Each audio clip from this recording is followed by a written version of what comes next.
ওকে। Hello, আসসালামু আলাইকুম বন্ধুরা। যারা ব্রয়লার মুরগি পালন শিখতে চান তাদের জন্য এই ভিডিওটা। আমরা প্রথম দিনের ভিডিও দিছি, আজকে দ্বিতীয় দিনের ভিডিও। মুরগি কীভাবে বোর্ডিং করতে হয় আপনাদেরকে শেখানোর জন্য আমাদের এই প্রচেষ্টা। কারণ নতুন যারা ব্রয়লার মুরগি পালন করতে চান অনেকে লস খাইতেছেন, কারণ ভালোভাবে বোর্ডিং না করার কারণে মুরগি মারা যায়। কারণ ভালোভাবে বোর্ডিং না করতে হলে মুরগি কখনো টিকা সম্ভব না। সেই জন্য আপনাদেরকে আমাদের বাবলু ভাই কিছু পরামর্শ দেবে, তার সাথে আছি আমিও। আপনারা আমাদের সাথে থাকেন, কীভাবে বোর্ডিং করে দেখেন। এই পানির পাত্র দিতে হয়, প্রথমে পানির পাত্রের সাথে লাইসোবিট 3 দিন দিতে হয়, 3 দিন ইউজ করবেন। এরপরে এনার্জিও মিক্স করতে হয় পানির সাথে। লাইট সবসময় অন রাখতে হবে। লাইট এইগুলো বোর্ডিং করার জন্য লাইট বন্ধ রাখা যাবে না। বুটার 1 ফিট উপরে রাখতে হবে। বোর্ডার 1 ফিট উপর রাখতে হবে। বাবলু ভাই বলবে আপনাদেরকে। বাবলু ভাই এসে ধরেন, বাবলু ভাই বলেন। যেমন বুটার 1 ফিট উপরে প্রথম দিন 1 ফিট উপরে রাখতে হয়।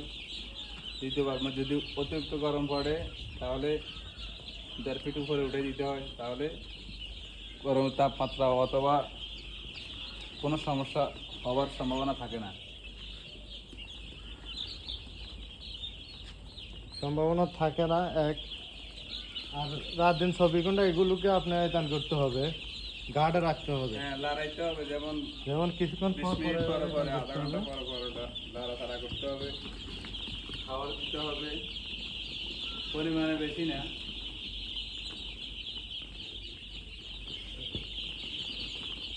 এখন যদি এরকম পানি হয়ে যায় এগুলো চেঞ্জ করতে হবে।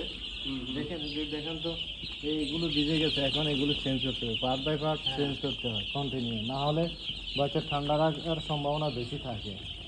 এখানে পানি খাইতে পাত্রগুলো থেকে পানি পড়ছে, সব ভিজে গেছে। অন্তত দৈনিক একবার, দিনে 2বার করলে আরো ভালো। চেষ্টা করবেন সবসময় 2 টাইম করার জন্য। 24 ঘন্টা আমাদের এগুলোতে থাকে লোক, কারণ 2টা মানুষের প্রয়োজন। এদিকে নিয়ে আসেন, এগুলো দেখেন।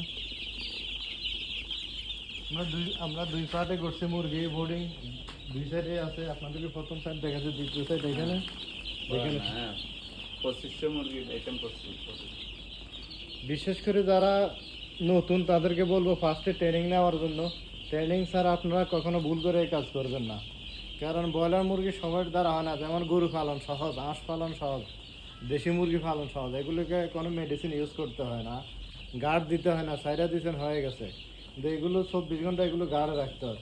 একটু ভুলে সব ধ্বংস হয়ে যাবে। আপনার গরমও বেশি পড়তে পারবে না, আবার ঠান্ডা লাগলেও সমস্যা আছে।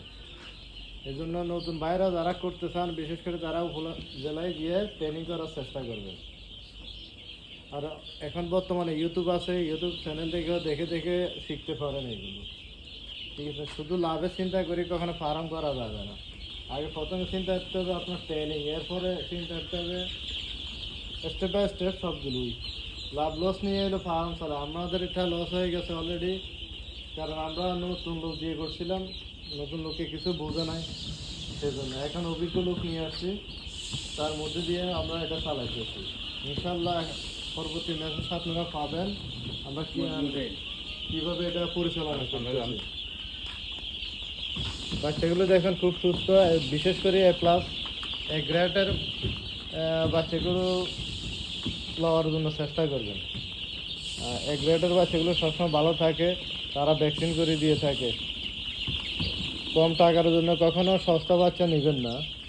সস্তা বাচ্চাগুলো অনেক সময় অনেক ক্ষতিকারক হয়ে থাকে, যেমন অসুস্থ থাকে, দুর্বল থাকে। সেজন্য আপনারা সবসময় চিন্তা করবেন যে A গ্রেডের বাচ্চাগুলো উঠানোর জন্য। আমাদের এখানে যা আছে সব A গ্রেডের বাচ্চা, দেখেন সম্পূর্ণ সুস্থ। আপনাদেরকে প্রত্যেকদিন আমরা ভিডিও দেওয়ার চেষ্টা করব, প্রত্যেকদিন কীভাবে করতে হয় বোর্ডিং। আপনারা আমাদের সাথে থাকেন ইনশাল্লাহ। আমাদের সাথে থাকলে আপনারা যারা ট্রেনিং জানেন না, শিখতে পারেন নাই, শিখার আগ্রহ আছে, তারা শিখতে পারবে। ওকে, আজকের মতো বিদায় নিলাম। আল্লাহ হাফেজ।